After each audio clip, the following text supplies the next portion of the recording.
Ah oui, bravo ça, quelle originalité. Ah non, vraiment super. Y a un problème? Ah non, y a aucun problème, si ce n'est le fait que tu fais du contenu turbo-recyclé. Je sais pas, un peu d'effort, non? Ok, mais au pire, je fais ce que je veux. C'est vrai. Bonsoir. Vous l'avez compris avec le titre et la miniature, aujourd'hui on va causer de comment que diable suis-je devenu Fury. Avec du recul maintenant, ça va faire plus de 5 ans que je suis dans ce fandom, pour le meilleur et pour le pire. Promis, je fais court. Déjà, avant de parler de mes débuts dans le fandom, faut mentionner les avants, la jeunesse et tout le bordel. C'est simple, depuis tout petit, j'ai un attrait pour les animaux. Quand je parle d'attrait, c'est pas Oh cool un chat! ou les autres en chien quand ils voient un cerf. Je parle d'un sentiment de confort, d'aisance, parfois plus qu'avec un autre humain.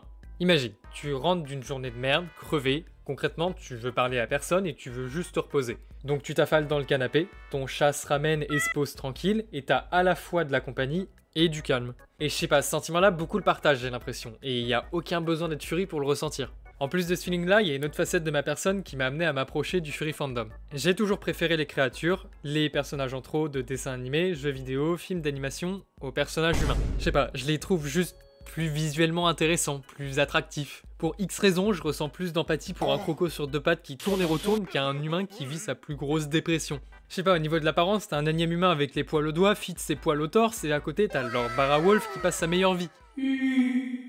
Sur les séries qui m'ont plus ou moins converti au truc, t'as Xiaolin Chronicles où le méchant, en plus d'être BG de base, peut sans pression se transformer en reptile. Le même mec se transforme en plus de ça en un dragon sur les derniers épisodes. Genre, il vous faut quoi de plus? Bon, j'ai peut-être un peu sim sur ce mec, mais faut pas le dire. Sinon, ça va peut-être vous faire drôle, mais les trucs les plus connus du style Zootopie, bah...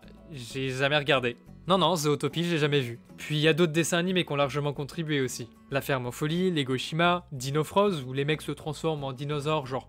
Ok, je peux faire les mêmes, bonjour. Red Akai, Invisimals, tout le monde se transforme à volonté en créature 200 fois plus intéressante qu'un simple humain lambda. Et puis il y a Slugterra. Ok, ça a rien à voir avec le Fury, mais les types nouent une amitié avec des slugs, qui déjà ont le mérite d'être stylés, sous un style graphique à la Borderlands. Ah, et en parlant de jeux vidéo, on remerciera Skyrim de m'avoir autant influencé, Cimer, les Khajiits et les Argoniens, hein. Enfin bref, ça c'est mes influences d'enfance.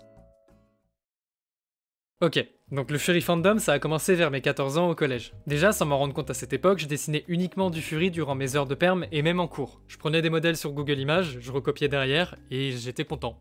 Et encore une fois, je dessinais uniquement des créatures de ce genre car je trouve ça juste tellement plus intéressant visuellement. Puis à force, je suis tombé sur le terme. Recherche Google, je vois qu'il y a toute une commu derrière. Donc j'ai rejoint mon premier serveur Discord Fury qui est anglophone et avec genre plus de 1000 membres, une connerie du genre. J'ai beau être assez timide, j'arrive quand même à me taper la discute avec d'autres personnes et je finis par y devenir actif et à y parler quotidiennement. Je crois même que je finis par y être un des membres des plus actifs et je finis même par y être modérateur, c'est pour dire. Donc là-bas, j'y ai fait mes premières rencontres dans le fandom, et encore aujourd'hui, je garde contact avec quelques-uns d'entre eux.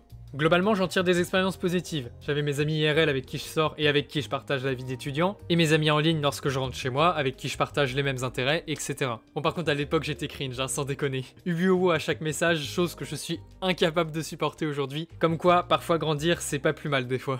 Suite à ça, j'ai rejoint d'autres serveurs anglophones où j'y ai fait d'autres rencontres, mais surtout des serveurs francophones pour la première fois. Bon, mon expérience y est très mitigée, mais ça c'est un sujet pour une autre vidéo, si ça vous intéresse of course. T'es vraiment un chacal en fait, tu perds rien pour attendre pour recycler du contenu. Mieux le s'enchouiner toi. Ah oui, j'en ai pas parlé, mais pendant une bonne période dans mes débuts, j'avais pas de Fursona. J'ai trouvé une fiche de référence gratis en ligne, et je me suis fait un Sergal. Voilà, c'est lui là, juste ici, le gros fromage moisi.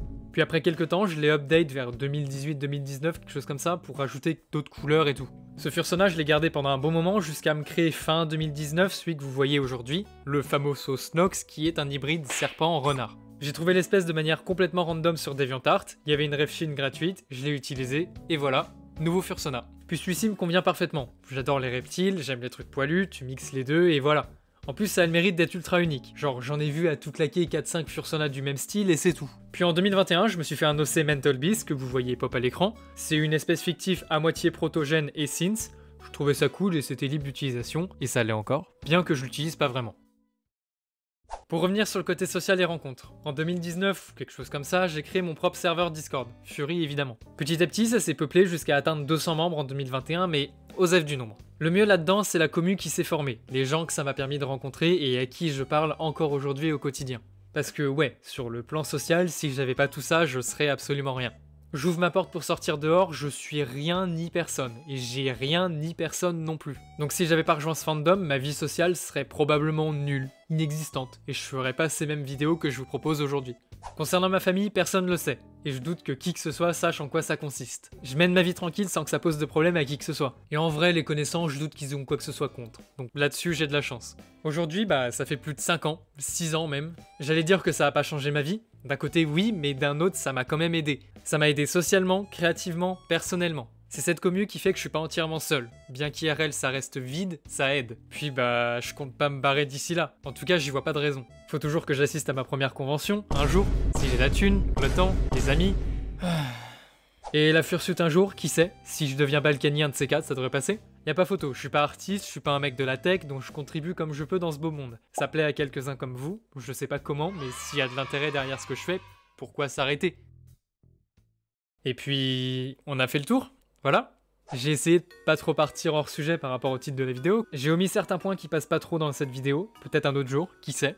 Si ça vous a plu, le petit pouce bleu, l'abonnement et tout ça. Partagez cette vidéo ou juste cette chaîne autour de vous, à des potes qui pourraient être intéressés, etc. C'est ce qui aide le plus à se développer. Dites-moi comment ça s'est passé pour vous dans les commentaires. Premier degré, ça m'intéresse et je suis vraiment curieux de voir ça. Ah, et si vous avez des idées de vidéos à faire, n'hésitez pas à m'en faire part aussi. Je note tout. Puis moi, je drop le micro et je vous dis